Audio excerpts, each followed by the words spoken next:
6 minutes without a heartbeat. My story of coming back. Part 1. Imagine this. A young, vibrant athlete named Ethan, full of life and with a passion for snowboarding, found himself battling for his life.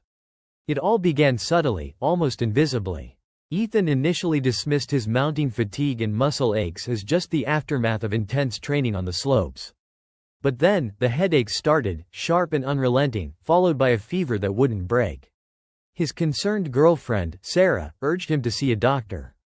After initial misdiagnosis, Ethan's condition deteriorated rapidly. He developed a terrifying cough and his breathing became labored. Panic set in as Sarah rushed him to the emergency room. There, Ethan's body began to shut down. His heart stopped for a harrowing 6 minutes. The medical team fought desperately, performing CPR and delivering electric shocks not once, but twice, to jolt his heart back to life. The room was filled with a palpable tension, a desperate energy as the doctors and nurses refused to give up. Sarah, along with Ethan's family, huddled together, their faces etched with worry and disbelief. His father, David, stood firm, his voice cracking as he declared, "They're not going to let him die." That unwavering belief, that refusal to surrender hope, seemed to bind them all together in that agonizing moment. For 3 long days, Ethan lay in a coma, his life hanging precariously in the balance. Machines breathed for him, monitors beeped rhythmically, a constant reminder of his fragile state. Then, on the 4th day, a glimmer of hope emerged.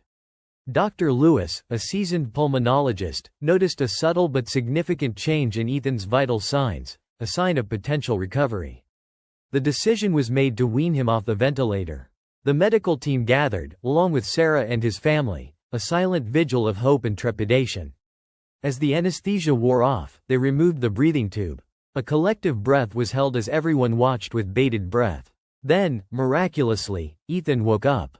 Disoriented and confused, his first words, raspy but clear, were, "Will I be able to snowboard again?"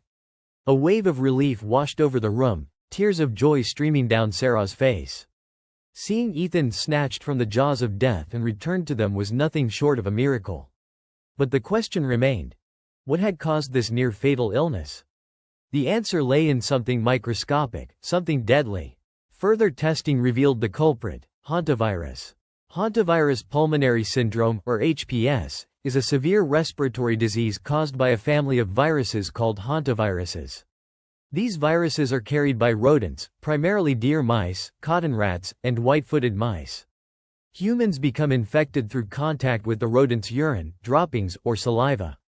Disturbing contaminated materials can aerosolize the virus, making it airborne and easily inhaled.